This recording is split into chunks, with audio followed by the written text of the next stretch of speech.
मित्रों नमस्कृताय। आज हम कक्षा 9 की जो अपनी पाठ्य पुस्तक है सेमोसी, उस कक्षा 9 की पाठ्य पुस्तक का जो पाठ नंबर 8 है, बहुत ही सुंदर पाठ है और पाठ का नाम है लोह तुला। लोह तुला एक बहुत ही सुंदर कहानी है जो पंडित विष्णुदत्त शर्मा के द्वारा लिखी गई कहानी है और एक वर्तमान पर व्यंग्य कहानी है।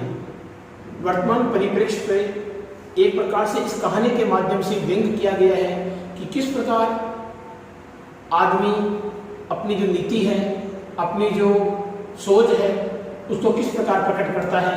यह एक सुंदर कहानी के माध्यम से एक वर्तमान परिप्रेक्ष्य पर व्यंग्य किया गया है। पाठ का नाम लोह तुला है और ये अपनी कक्षा 9 की जो पाठ्य पुस्तक है सेमोसी, उसका पाठ नंबर 8 है। लोहे की तराजू पाठ का नाम है और इसके जो लेखक हैं, इस ग्रंथ के लेखक हैं।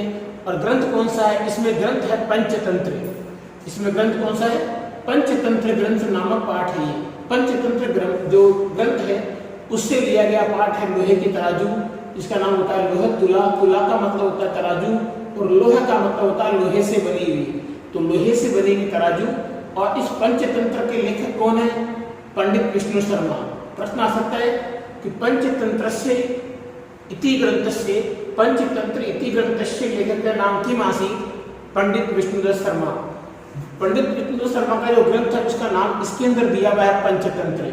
और जो ये पाठ है लोह तुला, ये कौन से ग्रंथ से लिखी गई, कौन से ग्रंथ से ली गई है? पंचतंत्र नामक ग्रंथ से ली गई है। लोह तुला जो पाठ है इसके लेखक कौन है? पंडित विष्णु शर्मा है।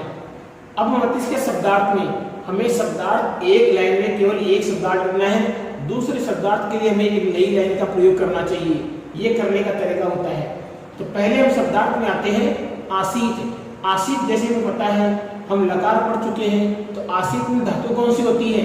आसीत में अस धातु होती है। अस धातु का लंग लकार है और प्रथम पुरुष का एक वचन होता है आसीत। ठीक है। कस्मिंचित, कस्मिंचित का कस्मिंचित एक सप्तमी विभक्ति के लिए प्रयोग किया जाता है। तो यहाँ पर कस्मिंचित अधिष्ठाने, कस्मिंचित अधिष्ठाने का मतलब होता है किसी स्थान पर, किसी स्थान पर। वणिक पुत्र है। वणिक पुत्र का मतलब होता है बनिए का पुत्र। वणिक पुत्र का मतलब क्या होता है? बनिए का पुत्र। विभव क्षयात, विभव क्षयात का मतलब होता है धन संपदा के नष्ट हो जाने पर। विभव क्षयात का मतलब, विभव का मतलब धन संपदा और क्षयात का मतलब होता है क्षय हो जाने पर या नष्ट हो जाने पर। तो धन संपदा के नष्ट हो जाने पर। फिर हमारे सामने आता है देशांतरम। देशांतरम का मतलब क्या होता है? देशांतरम का मतलब होता है यहाँ विदेश। विदेश से मतलब होता है दूसरे देश से मतलब होता है। देशांतरम का संधि विच्छेद क्या होता है?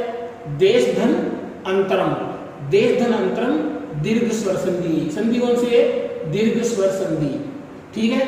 व्यय चिंतयत, व्यय चिंतयत में जो संधि हम करते हैं वी धन अचिंतयत, तो वी धन अचिंतयत में संधि कौन सी होगी? वी धन अचिंतयत में यण स्वर संधि होती है। हम संधि के पहले पूरे वीडियो पढ़ चुके हैं। और व्यचिंतित का मतलब होता है विचार किया। व्यचिंतित का मतलब क्या होता है? विचार किया। गंतुम, गंतुम का मतलब होता है जाने के लिए, लेकिन गंतुम शब्द बना कैसे है? गम धन तुमुन। तुमुन इसके अंदर प्रत्यय है और गम इसमें धातु है। इच्छन बहुत ही सुंदर शब्द है। इच्छन, इसमें शब्द कौन सा है? धातु है इस और प्रत्यय कौन सा है? क्षत्रिय प्रत्यय है इसमें। इच्छन का मतलब होता है चाहते हुए। इच्छन का मतलब चाहते हुए। ठीक है। देश से अथवा, देखो संधि है ये देश से अथवा, इसमें ज्यादा दिक्कत नहीं होनी चाहिए। देश से को अलग करेंगे, अथवा को अलग करेंगे, इसमें कोई भी रूप परिवर्तन नहीं होता है। और जब संधि में रूप परिवर्तन नहीं होता है तो वो संधि होती है पूर्व रूप स्वर संधि। संधि कौन सी होती है? वो पूर्व रूप स्वर संधि। भोगा है। भोगा का मतलब होता है भोगने योग्य। भोगा का मतलब भोगने योग्य अथवा प्राप्त करने योग्य। भुक्ता, भुक्ता का मतलब होता है सुख। क्या होता है? सुख अथवा दुख। जो भी चीज भोगी गई है उसे हम बोलते हैं भुक्ता। अब उसके अंदर भोगी गई चीज सुख भी हो सकता है और भोगी गई चीज दुख भी हो सकता है। स्ववीर्यत है। स्ववीर्यत का मतलब होता है अपने पराक्रम से, अपने पराक्रम से या अपने बल से। वसेत वसेत का मतलब होता है रहना चाहिए। वसेत का मतलब होता है रहना चाहिए। बना कैसे? वस धातु है, विधिलिंग लकार है, प्रथम पुरुष और एक वचन है। ठीक है। विभवहीन का मतलब धन से रहित। विभवहीन का मतलब क्या होता है? धन से रहित। पुरुष अधमा है। इसमें देखो संधि भी होती है और एक समास भी बनता है। पुरुषेषु अधम है, अर्थात पुरुषों में जो निम्न कोटि का पुरुष होता है, निम्न सोच का जो पुरुष होता है, उसे बोलते हैं पुरुषाधम है। और इसमें समास कौन सा है? सप्तमी तत्पुरुष। और इसकी संधि करें तो पुरुष धन अधम है, दीर्घ स्वर संधि होती है। पुरुषों में निम्न पुरुष। ठीक है। लोह घटिता। लोह घटिता का मतलब होता है लोहे से बनाई गई, लोहे से घड़ी गई या लोहे से बनाई गई। पूर्व पुरुषोपार्जिता। पूर्व पुरुषोपार्जिता में अगर हम संधि करते हैं तो पूर्व पुरुष तो पहले आता है, उपार्जिता बाद में आता है। दोनों शब्द मिलाकर के जो संधि बनती है उस संधि का नाम होता है गुण स्वर संधि। संधि कौन सी है? गुण स्वर संधि। पूर्व पुरुषोपार्जिता का मतलब होता है पूर्वजों के द्वारा कमाई गई या पूर्वजों के द्वारा प्राप्त की गई। तुलासीत। तुलासीत में संधि आ जाएगी तुला धन आसीत। संधि कौन सी है? दीर्घ स्वर संधि। तुलासीत का तुला का मतलब तराजू, आसीत का मतलब है थी, तराजू थी। श्रेष्ठिन है। श्रेष्ठिन का मतलब होता है सेठ के। निक्षेप भूतान। निक्षेप भूतान का मतलब होता है धरोहर के रूप में। निक्षेप भूता का मतलब क्या होता है? धरोहर के रूप में। कृत्वा। कृत्वा में क्या चीज है? कृत्वा में कृ धातु और कित्वा पढ़ते हैं। ठीक है। प्रस्थित है। प्रस्थित में क्या चीज है? प्र उपसर्ग है, स्था धातु है और कित प्रत्यय है। प्रस्थित है, प्रस्थान किया। प्रस्थित का मतलब क्या होता है? प्रस्थान किया। सुचिरम कालम। सुचिरम कालम का मतलब कुछ समय के बाद। यथेच्छया। यथा धन इच्छया। संधि कौन सी? गुण। गुण संधि में 3 शब्द बनते हैं। गुण संधि के अंतर्गत 3 बनने वाले 3 शब्द कौन कौन से हैं? ए बनता है और गुण संधि में क्या बनेगा? ए बनेगा और ए के बाद में क्या बनेगा? ए बनेगा और ए के बाद क्या बनेगा? ओ। ए ओ। ये गुण संधि के अंदर 3 शब्द बनते हैं। ब्रह्मा में धातु कौन सी है? ब्रह्म धातु और तत्वा प्रत्यय भ्रमण करके या घूम करके। स्वपुरम आगत्य। स्वपुरम आगत्य का मतलब होता है अपने नगर में आकर। आगत्य इसमें चीज आई है। आगत्य का हम देखते हैं कि आवसर्ग है, गम धातु और लेप प्रत्यय। आगत्य में आगत्य का प्रकृति प्रत्यय क्या होता है? प्रकृति प्रत्यय का मतलब होता है उसको पूरा खोल करके बताइए कि आगत्य में क्या क्या चीजें आई है। तो आगत्य में आतो उपसर्ग आ गया, गम धातु आ गई और लेप प्रत्यय आ गया। ठीक है। उवाच। उवाच का मतलब होता है बोला। उवाच का मतलब बोला। दीयताम। दीयताम का मतलब होता है दे दीजिए। दीयताम का मतलब है दे दीजिए। निक्षेप भूता है। निक्षेप तुला। निक्षेप तुला का मतलब होता है धरोहर की तराजू, अर्थात जो धरोहर के रूप में लिखी गई जो तराजू है, जो रखी गई आपका तराजू है, उसे बोलते हैं निक्षेप तुला। आहे। आहे का मतलब होता है बोला। आहे का मतलब क्या होता है? बोला। नास्ति का संधि विच्छेद न धन अस्ति। ठीक है। दीर्घ स्वर संधि इसमें। त्वदीया। त्वदीया का मतलब क्या होता है? त्वदीय का मतलब होता है तुम्हारी। त्वदीय का मतलब क्या होता है? त्वदीय का मतलब होता है तुम्हारी। आगे हम चलते हैं। मुस्के। मुस्केर बक्षिता है। मुस्केर बक्षिता का संधि करेंगे। मुस्के है, धन बक्षिता है। देखो यहाँ पर जो विसर्ग बना है ये किसके स्थान पर बना है? इस र के स्थान पर बना है। तो संधि कौन सी हो जाएगी? रुत्व विसर्ग संधि। मुस्को चूहों के द्वारा खा ली गई। इसका हिंदी अनुवाद क्या होता है? चूहों के द्वारा खा ली गई। ठीक है। दोष है ते। संधि क्या होगी? सत्व विसर्ग संधि। यहाँ ये स गायब हो गया और स की जगह विसर्ग बन गया तो संधि होगी सत्व विसर्ग संधि। संधि कौन सी है? सत्व विसर्ग संधि। मुस्के हैं बक्षिता इति। 2 संधियां लगातार आगे इसमें। पहली होगी मुस्के हैं बक्षिता, रुत्व संधि। ता और ई मिलकर के ते बढ़ गया, गुण स्वर संधि। तो पहले संधि होगी रुत्व विसर्ग, दूसरी होगी गुण स्वर संधि। क्लियर? इत्रग एव अयम। 2 संधियां इसमें आ गई। इत्रग एव, यहाँ पर जो संधि हो रही है वो जस्ट संधि हो रही है और एव के बाद में अयम आ गया तो संधि कौन सी होगी? दीर्घ संधि होगी। 2 संधि आ गई इसमें। यह ऐसा ही है। किंचित अत्र। किंचित अत्र का संधि आ गई है किंचित धन अत्र। किंचित धन अत्र संधि, और संधि का नाम इसमें जस्ट व्यंजन संधि। शाश्वतम, शाश्वतम का मतलब होता है स्थायी, स्थायी रहने वाले को बोलते हैं शाश्वत। परम अहम, परम अहम का मतलब लेकिन में, परम और अहम संधि कौन सी होगी?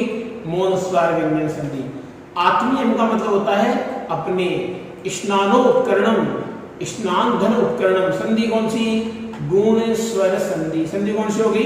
गुण स्वर संधि होगी। यहाँ पर स्नान की सामग्री, स्नानोपकरण का मतलब होता है नहाने की, जैसे बाल्टी है, जैसे मग होता है नहाने के, जैसे साबुन होती है, इन्हें बोलते हैं स्नान उपकरण। नहाने के लिए जो जो साधन काम में लिए जाते हैं उन्हें बोलते हैं स्नान उपकरण। उपकरण का मतलब सामान, स्नान का मतलब नहाने का, नहाने का सामान, पानी भी उसमें आता है। ठीक है, स्नान की सामग्री। प्रेषय का मतलब होता है भेज दो, प्रेषय का मतलब है भेज दो। वत्स का मतलब होता है पुत्र। पितृव्यो अयम, पितृव्य का मतलब होता है चाचा जी, अयम का मतलब होता है यह। संधि होगी उत्तर विसर्ग संधि, यह चाचा जी। स्नानार्थम, स्नानार्थम का मतलब स्नान के लिए, स्नानार्थम। याश्यति का मतलब होता है जाएगा, क्या होता है? जाएगा। इसमें धातु कौन सी है? या धातु है, या धातु, इसमें आ की मात्रा नहीं, या धातु है। लट लकार है प्रथम पुरुष और एक वचन। लकार कौन सा है? लिंग लकार, और प्रथम पुरुष का एक वचन। गम्यताम का मतलब होता है जाओ। सार्धम का मतलब होता है साथ। अथोसो, अथासो का मतलब होता है अथ और अशो, दीर्घ स्वर संधि इसमें। ठीक है, इसके बाद वह आदाय में क्या क्या चीजें आ गई? आदाय में आ गया आ, उपसर्ग है दा धातु और लेप प्रत्यय। आदाय में उपसर्ग कौन सा है? आ, धातु कौन सी है? दा, और आदाय में प्रत्यय कौन सा लिया गया है? लेप प्रत्यय लिया गया है। प्रहृष्ट मना है, प्रहृष्ट मना का मतलब होता है प्रसन्न मन से। क्या होता है? प्रसन्न मन से। अभ्यागतेन, अभिधन आगतेन, यण स्वर संधि हो गई अतिथि के। अभ्यागत किसे बोलते हैं? अतिथि को बोलते हैं। तथा अनुष्ठिते, तथा अनुष्ठित का मतलब होता है वैसा हो जाने पर। तथा धन अनुष्ठिति संधि दीर्घ स्वर संधि, वैसा हो जाने पर। स्नात्वा में क्या आ गया? स्नात्वा में स्ना धातु आ गई और कत्वा प्रत्यय आ गया, स्नान करके या ना करके। गिरी गुहायाम, पर्वत की गुफा में, पर्वत की गुफा में। प्रक्षिप्य, प्र उपसर्ग है क्षिप धातु और लेप प्रत्यय। प्रक्षिप्य का मतलब होता है रख कर। बृहत शील या क्षाध्याम, देखो यहाँ पर क्या लिखा हुआ है? यहाँ है मैं, इस मैं को पूरा कर सकते हो आप, हलंग भी लगाना है। ठीक है, अच्छा ध्यम लास्ट में लिखा हुआ ना, ये लिखा हुआ ध्यम से लिखना है।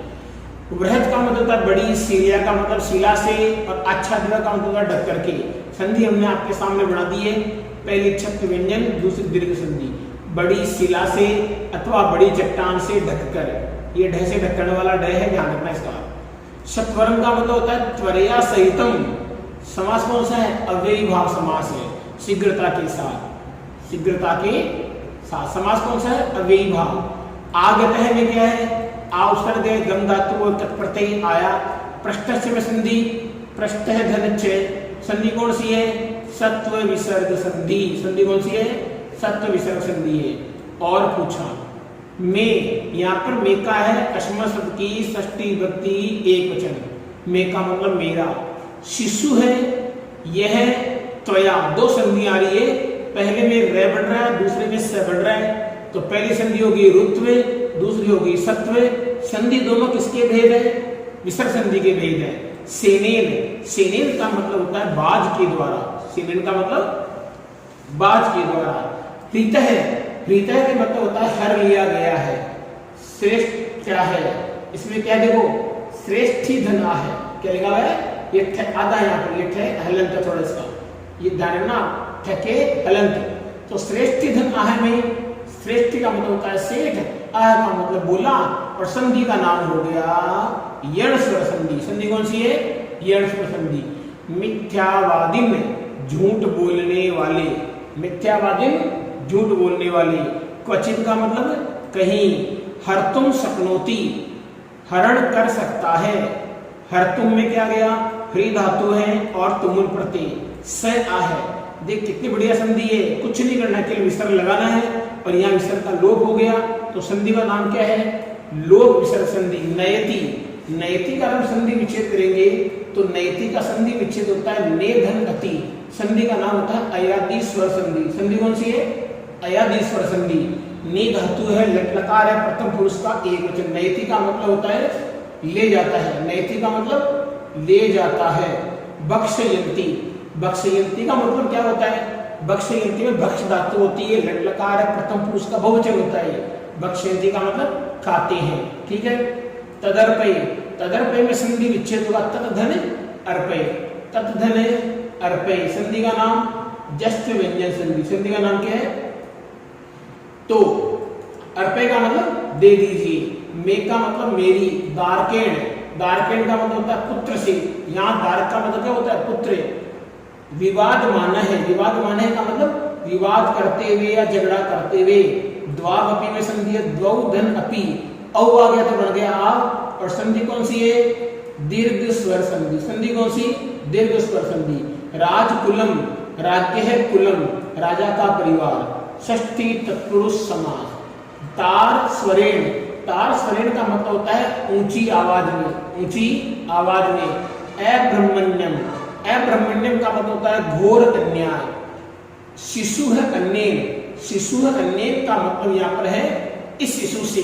और संधि का नाम क्या है? गुरुत्व विसर्ग संधि। संधि का नाम क्या है? गुरुत्व विसर्ग संधि, ठीक है।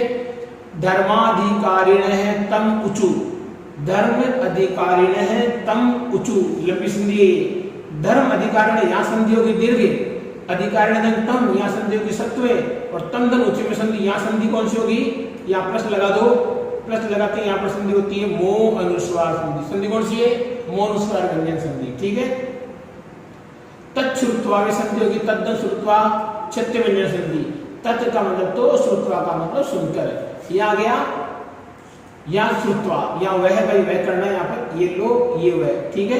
ये श्रुत्वा हो गया, यहाँ श्रुत्वा लिखा गया। श्रुत्वा का मतलब श्रुधन कत्वा, ठीक है। मद वचय है, मद वचय का मतलब हो गया मेरा वचन। नात्र का मतलब नैधन अत्र, संधि का नाम क्या है? दीर्घ स्वर संधि करना आगे। प्रोचु का मतलब बोले। आदित्य का मतलब होता है आरंभ से, आदित्य का मतलब आरंभ से। ततः तई विहस्य, दो संधियां इसमें। पहली संधि होगी यहाँ पर सत्व, दूसरी होगी रुत्व। ततः फिर हो गया ते विहस्य, पहले सत्व दूसरी रुत्व विसर्ग संधि, ठीक है। विहस्य में क्या चीज है? विहस्य में वी उपसर्ग होता है, हस धातु है, लेप प्रत्यय है। और विहस्य का मतलब होता है हंसकर, विहस्य का मतलब क्या होता है? हंसकर। संबोध्य, संबोध्य का में क्या चीज है? संबोध्य में सम उपसर्ग है, बुद्ध धातु है और लेप प्रत्यय है, समझाकर। संतोषितो, संतोषितो में क्या चीज है? सम उपसर्ग है, तुष धातु है और कित प्रत्यय है, संतुष्ट कर दिए गए, संतुष्ट कर दिए। संतोषित का मतलब होता है संतुष्ट कर दिए गए, ठीक है। आगे अब हम चलते इस पाठ में, और पाठ का नाम क्या है? लोह तुला। लोहे तुला। जबकि जान पहचान का आदमी होता है, जान पहचान का बढ़िया था, लेकिन उसके बाद उसने उस बेचारे व्यापारी में क्या कर दिया क्या नहीं कर दिया, विदेश जाने वाले आदमी में बहुत बड़ा अन्याय यहाँ पर किया जा रहा है उसके द्वारा। तो यह एक जो चीज बताई है, इस चीज को हम इस पाठ के माध्यम से आज ले लेते हैं। तो पहले रचनाकार का जो परिचय है, रचनाकार का परिचय क्या है? रचनाकार का परिचय है कि पंडित विष्णु शर्मा प्रसिद्ध संस्कृत नीति पुस्तक पंचतंत्र के रचयिता थे। नीति कथाओं में पंचतंत्र का पहला स्थान है। नीति कथाओं में सबसे पहला ग्रंथ कौन सा है? पंचतंत्र, ठीक है। विष्णु शर्मा दक्षिण भारत के महिला आरोप्य नामक नगर में रहते थे। पंचतंत्र की रचना ईसा पूर्व दूसरी और तीसरी शताब्दियों के बीच हुई। एक्चुअल टाइम पता नहीं इसमें, लेकिन विष्णु शर्मा राजनीति, नीति शास्त्र सहित सभी शास्त्रों के ज्ञाता थे। राजा अमर शक्ति के पुत्रों को राजनीति में पारंगत करने के उद्देश्य से पंचतंत्र नामक सुप्रसिद्ध कथा ग्रंथ की रचना की गई। मतलब एक राजा के पुत्रों को नीति ज्ञान की शिक्षा प्रदान करने के लिए इस पंचतंत्र नामक ग्रंथ की रचना की गई है। पंचतंत्र के 5 तंत्र हैं। कौन कौन से? पहला मित्र भेद, दूसरा मित्र संप्राप्ति, तीसरा काकोलियम, काकोलोकियम, लब्ध प्रणाशय और अपरीक्षित कारकम। ये 5 इसके तंत्र हैं। इस ग्रंथ में अत्यंत सरल शब्दों में लघु कथाएं दी गई हैं। इनके माध्यम से लेखक ने नीति के गूढ़ तत्वों का प्रतिपादन किया है। ये इस पाठ के माध्यम से बताया गया है।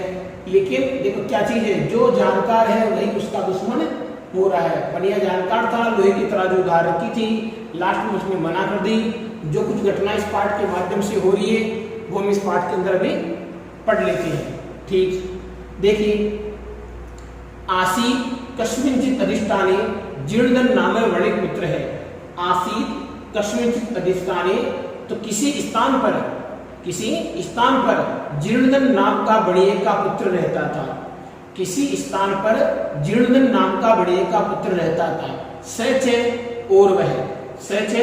और वह विभव क्षयात् देशांतरम गत्तुम इच्छन, धन संपदा के नष्ट हो जाने पर कहां पर, देशांतरम गत्तुम इच्छन, विदेश जाना चाहता है।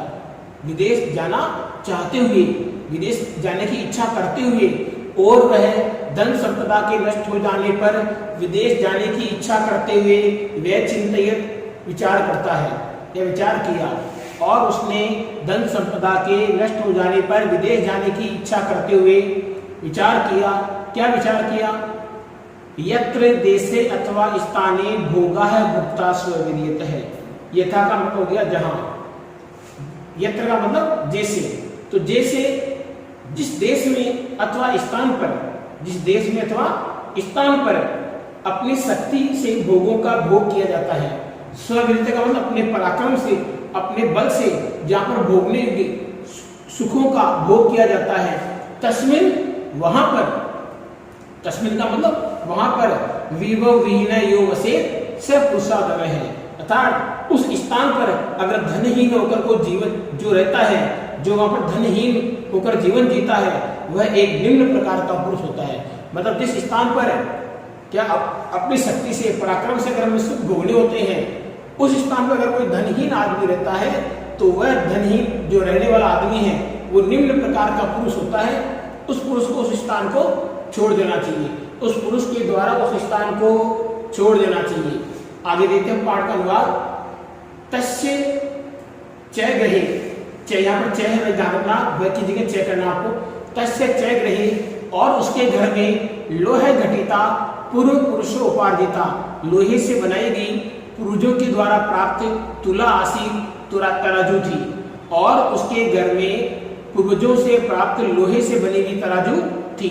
तामचे, और उसको कस्यचित् श्रेष्ठी न ग्रहे, किसी सेठ के घर में, और से किसी सेठ के घर में क्या किया, निक्षेप भूताम कृत्वा, धरोहर के रूप में रख करके देशांतरम प्रस्थित है, विदेश चला गया।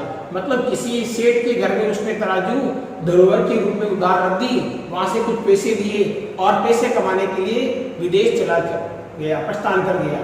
ततः उसके बाद सुचिरम कालम, कुछ समय बाद देशांतरम यथेच्छया, विदेश से इच्छा अनुसार भ्रांतवा, भ्रमण करके पुनः स्वपुरम आगत्य, फिर से अपने नगर में आकर के तम श्रेष्ठिनम उवाच, उस सेठ को बोला।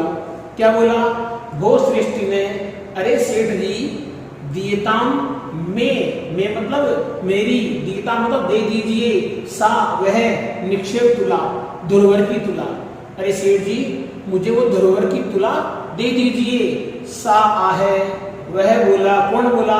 सेठ बोला। क्या बोला सेठ? भो, अरे नास्ती सा, वह तो नहीं है। त्वदिया तुला, तुम्हारी तुला तो मुस्के भक्षिता, चूहों के द्वारा खा ली गई।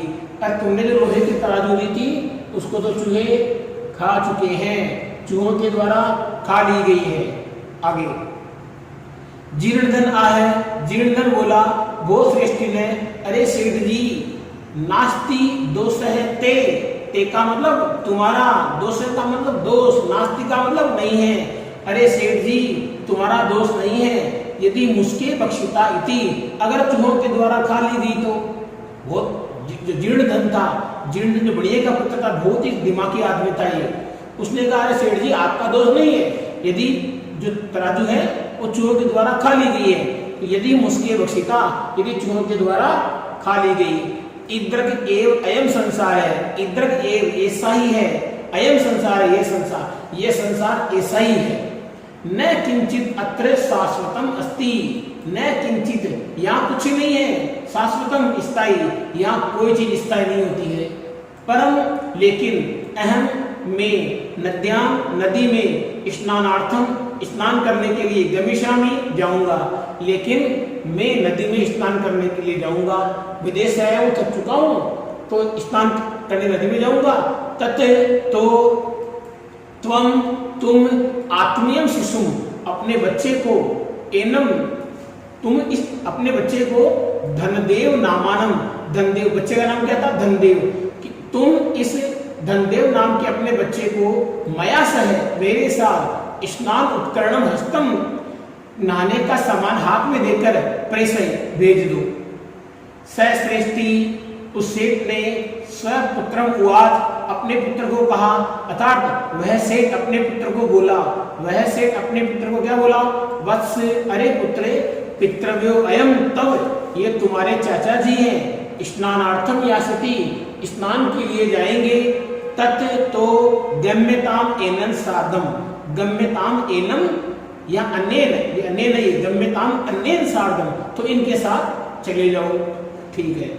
अथ असो वणिक शिशु है, इसके बाद वह बढ़िया का बच्चा स्नान उपकरणम आदाय, नहाने का सामान लेकर प्रहष्ट बना, प्रसन्न मन से, तेन अभ्यागतेन सह, उस अतिथि के साथ प्रस्थित है, प्रस्थान कर गया।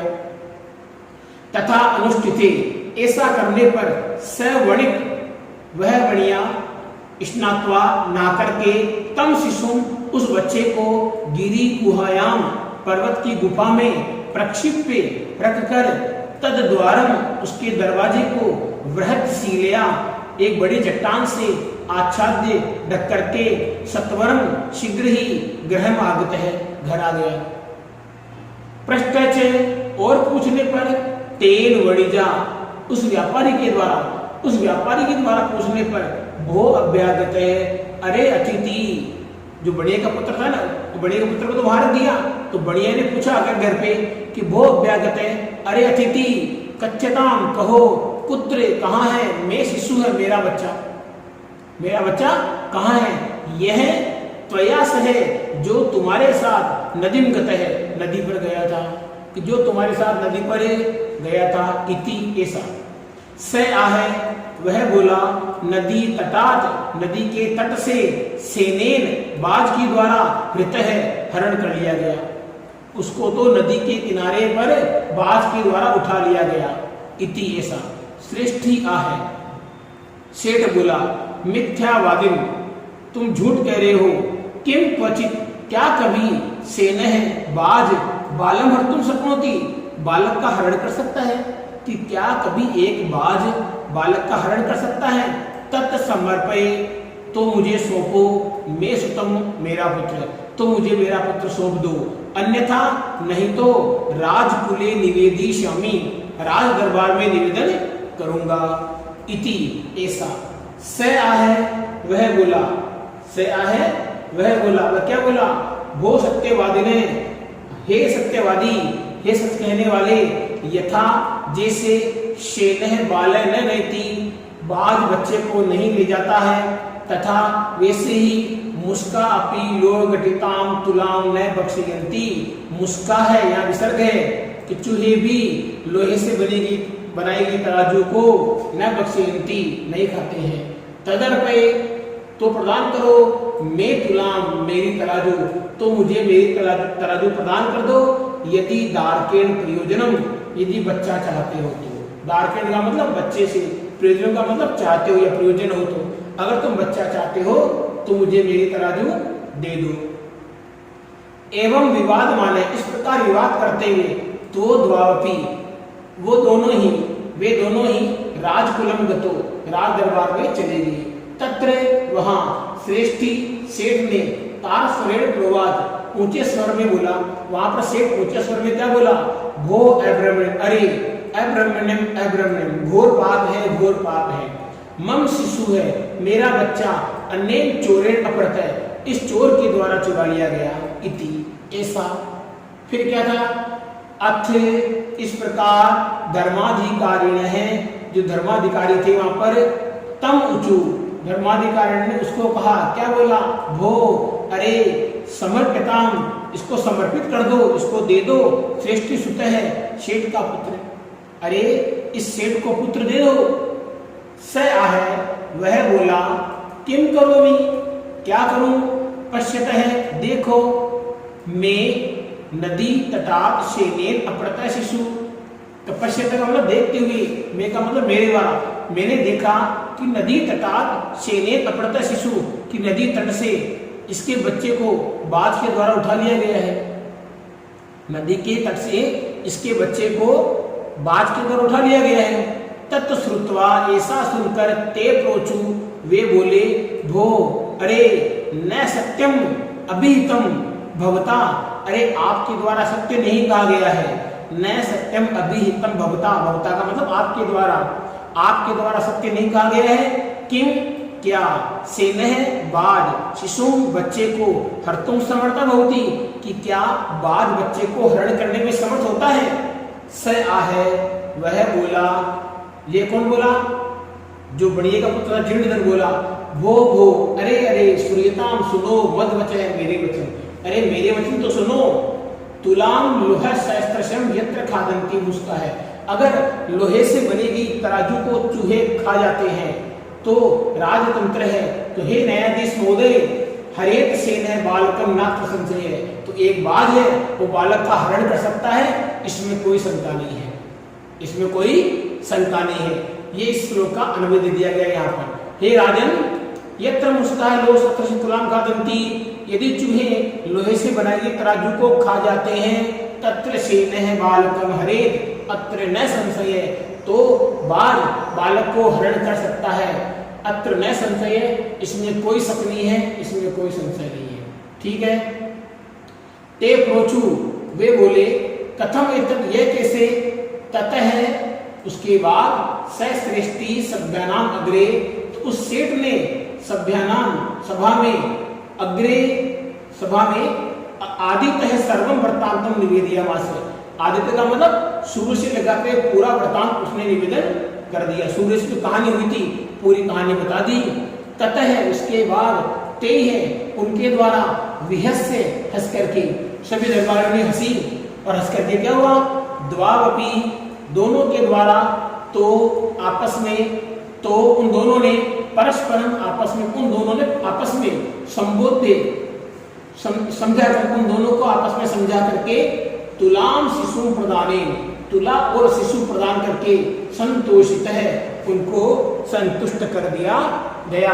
अंत में जीत किसकी हुई, जीत सत्य की होती है, और निश्चित है कि सत्य की जीत में समय जरूर लगता है, इसलिए जो सत्य बोलने वाला है उसे बिल्कुल शांत रहना चाहिए, एक उचित समय का इंतजार करना चाहिए, क्योंकि उचित समय आने पर जीत उसकी होगी।